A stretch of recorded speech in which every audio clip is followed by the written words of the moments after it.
Hey guys, I'm here with Trey Smith, four-year starter, University of Tennessee offensive line. We're going to talk about his favorite plays, the adjustments to it, why he loves offensive line play, and why our position is the most unique and the greatest in all of football.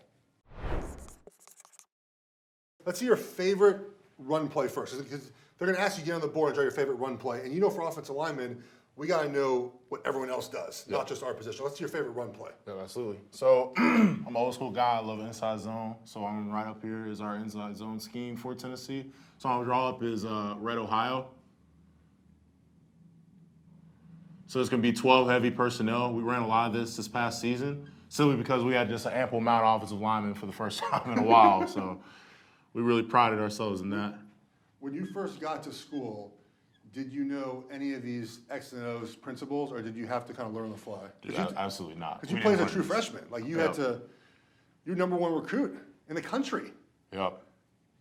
It was definitely it was a learning experience. A lot of my coaches, especially my assistant line coaches, taught me the processes throughout. But I was blessed to have them, and it slowly started making a lot more sense over time. I'm gonna drop a basic. Let's do over front. Look at this. How professional this is. You know how many guys just come up there and just draw scribbles? It's a pet peeve of mine when guys don't know how to write legible defenses. Yeah. So inside zone to the right, your weak inside zone. Right.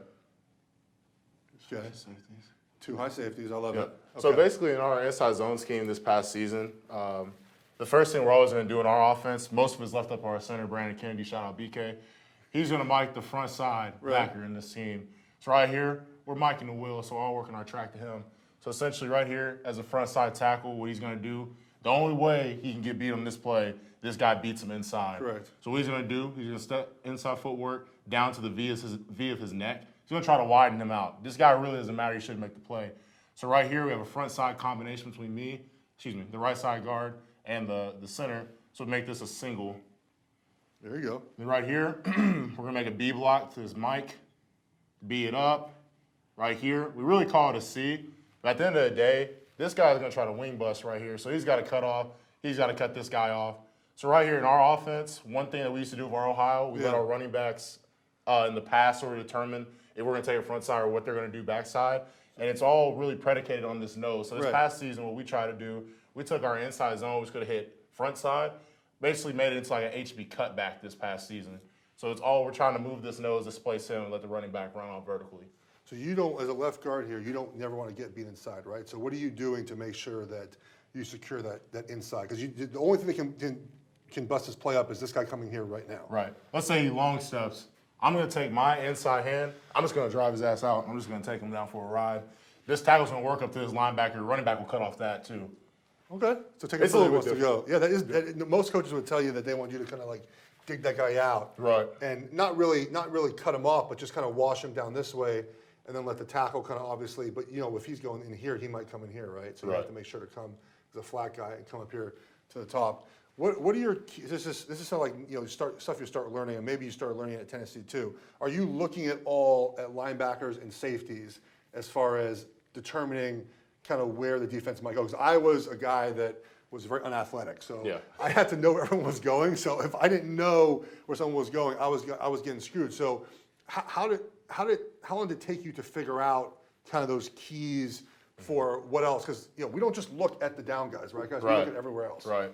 No, I would say it started hitting me a lot, especially my sophomore year, because I had to play left tackle the whole season. So I was doing a lot of different things that I wasn't used to, and a lot of times my coach would be like, "Man, read your triangle." So I started figuring out, okay, based on him, and here it really depends, especially in pass game, I would say, the way we run our pass pro system is just can this guy, let's say this Will, is he capped? Can he actually rush? Can he impact us? So it took me a while to understand those type of things, but eventually it started getting through just through experience and just reps. And what happens in this play if the free safety does come down, everyone moves over a spot? What do you do if you have three linebackers?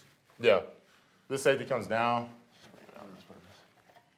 We would just really, a lot of times what would happen is his wheel would come down and we make an open call. So everyone goes one track over. But in this case, safety came down, same concept. We're just going to go a track over. You wouldn't go track over though, right? If he was down here, you would just stay on your track, right? You talking about the safety of the wheel? If the wheel comes to the line of scrimmage, you would stay on your track, right? You wouldn't. That wouldn't affect you, right? Yeah, Your this backside. track. So if the wheel came here, let's just mark it away. So I don't get confused. It's tough, man. So we're gonna keep this strong free safety right here. Yeah.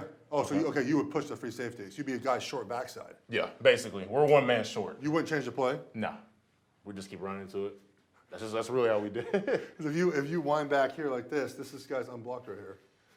He's going to miss it. Hey, look, the thing about running backs, they have to make one guy miss all the time. Yeah. What was your favorite part of this play?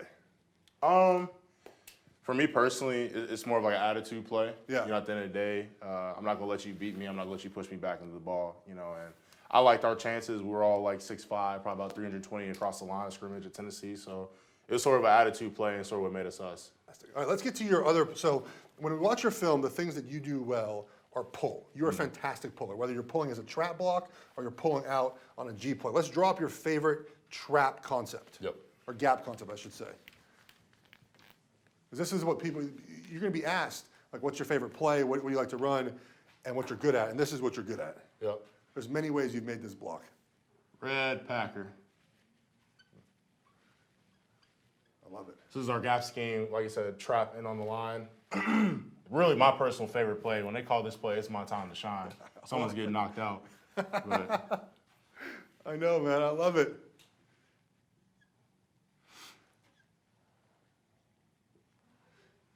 Look, he even has the right guys on the ball. You know how difficult it is for offensive linemen to know who's supposed to be in the ball? Good job. Good job. it's tough, man. I love it. What year did it click as a high school player? Because you're number one recruit. So it must have clicked pretty early for you to understand, like, hey, I got to play the game this way. Because for me, it took probably middle of my junior year before I was like, okay, that's how you play offensive line. When did it hit for you? I would say my sophomore year. So early. That's pretty early. Yeah, because I had an offer from Ole Miss, and just like from that point on, it was just like, all right, I have this. How do I become the best at my position? So I was like, I literally would watch dudes on Huddle, you know, just different high school player. Like, all right, he's a 5-star, he's a number one tackle. Like, what is he doing so well? What can I do better in my game? That's fantastic. Yeah, and I love the game of football, but like when it came out physicality, when I realized, okay, I'm that much bigger, that much stronger, that much faster, I can really mess these kids up. I mean, it was a joy. Well, here we go. So Red Packer, it's our trap gap scheme play for Tennessee. We had a lot of success with this play, especially against Auburn. I love when you call out the specific opponents. Yeah. So first thing we did, man, so like right here, obviously I'm gonna be the puller because it's red, so it's gonna be their backside guard. So what I would do, come down the line, into the line, trap this dude immediately. Right here, we're gonna have on the front side, I guess it'll be the front side of this play, we're gonna get a deuce block, this backside backer, which will be declared. Center will go, hey, Mike here. So right here, center's gonna be going here. Tackle will have a seal hinge, so he's gonna post inside, then come out for this end right over here. So right here, our tight end is gonna come around, get this wheel on the play. Then I'll draw the quarterback right back too. So sticking it down the hash for touchdown. So when you go to pull, what are you looking at as far as this play? Like, what are you looking at as you pull out? What are you trying to make contact with at the end? Yeah, before I ever pull, Will Friend's my O-line coach, and he played at Alabama, was our first team All-SEC guy too.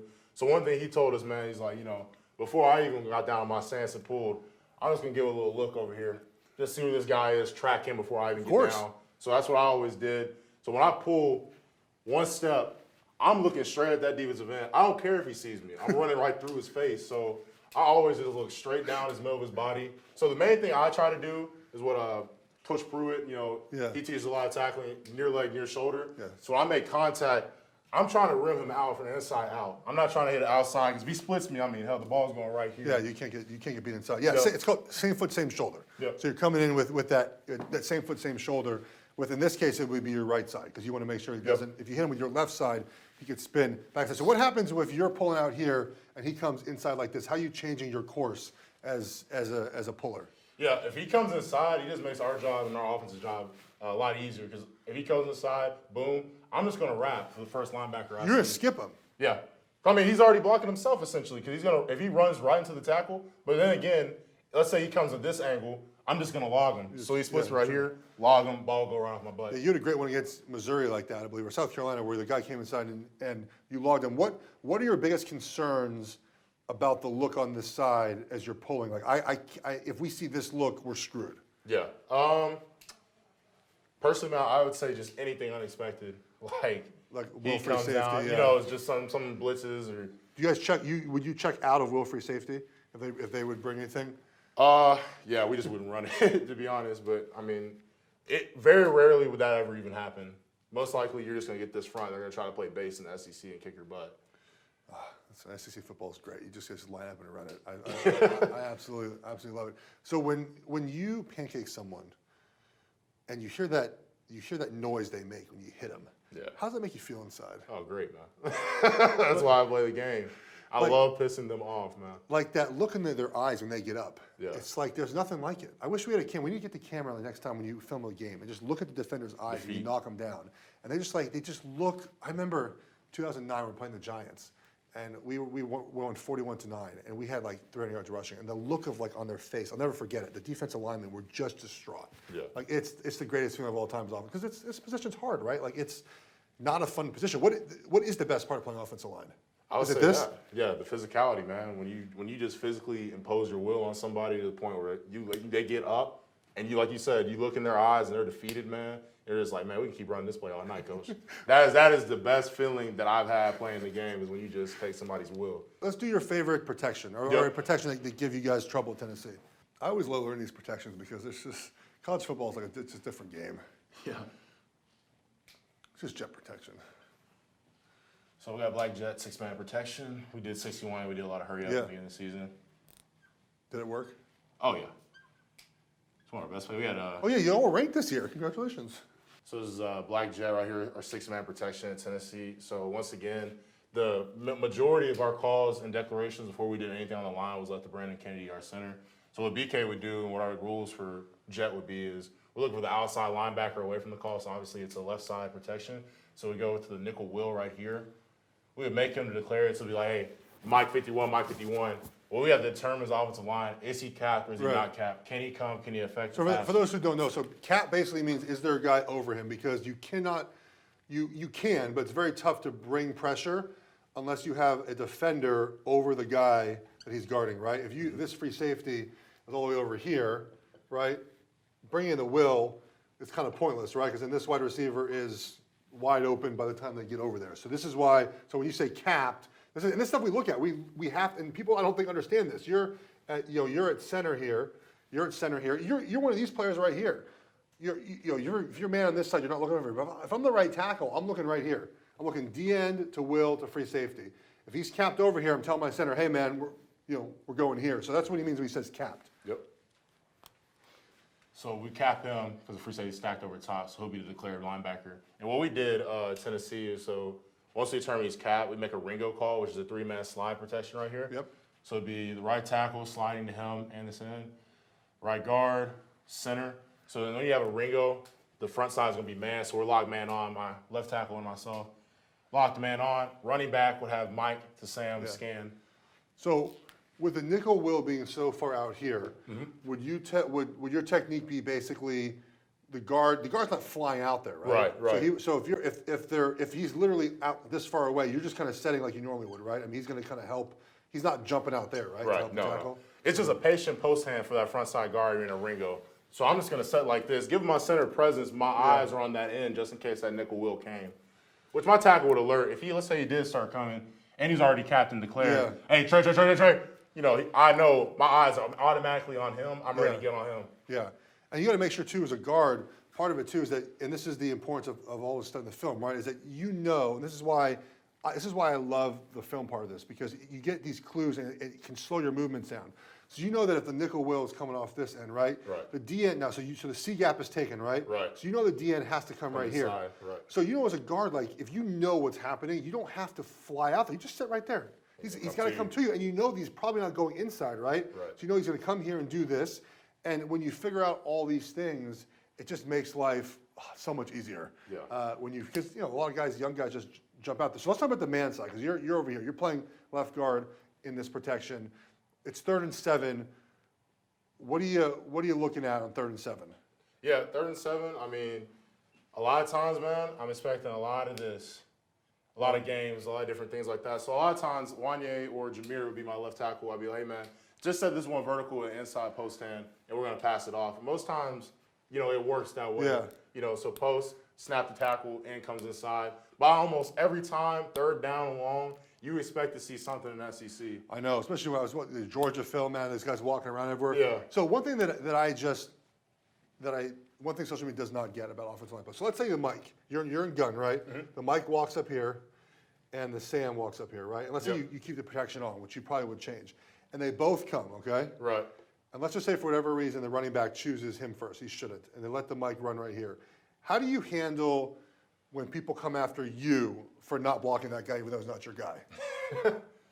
I mean, you just got to take it. Man, you just got to take it because, your average fan sitting at home, eating the pizza or wings and stuff, man. He's like, oh, he ran right by him. Look at that idiot. He didn't watch film. But it's just like, at the end of the day, man, that's not my assignment. But at the end of the day, man, we're supportive of our fans. We love them. But sometimes it's hard for your average football fan to know, the different nuances of football. This is why we're doing this. We can teach everyone what they're doing. We have assignments, and that's the best part about our position, in my opinion, is like we have actual jobs to do, and we have to work together to make it done, but we don't have to do more or less than our job. And Right. so in protection, even though it looks like we have all these guys here, we really only have 1, 2, 3, 4, 5, unless things change, obviously.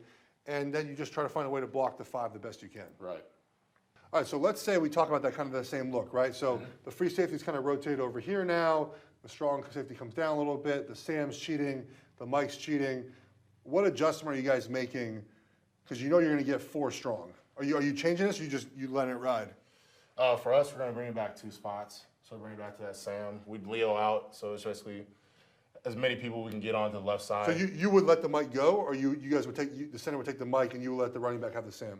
Running back would take the mic in this situation. So Really? So you would bypass the guy in the A gap? Yeah, leave the running back because he's basically his scan would go from this side to this side. Even if the Mike is standing in the A gap? Oh, he's standing? Yeah, if he's Oh, I standing, thought you meant he there. was, No, if he's standing right there. Man, and he's on the line as Yeah. well. You're in the NFL. We'd probably make a Lex call, which would make all 4 of us just come down Yeah. at that point. So Lex. Yeah, you just go here. Yeah, thought you meant the mic. Oh, The mic was still Oh up no, I there. was like, you would surpass the center would go past a down lineman. No, the guy, no, was I wouldn't do that. All right, buddy. I really appreciate you showing me your 3 favorite plays. We got a lot of these on film. We'll go over them as well.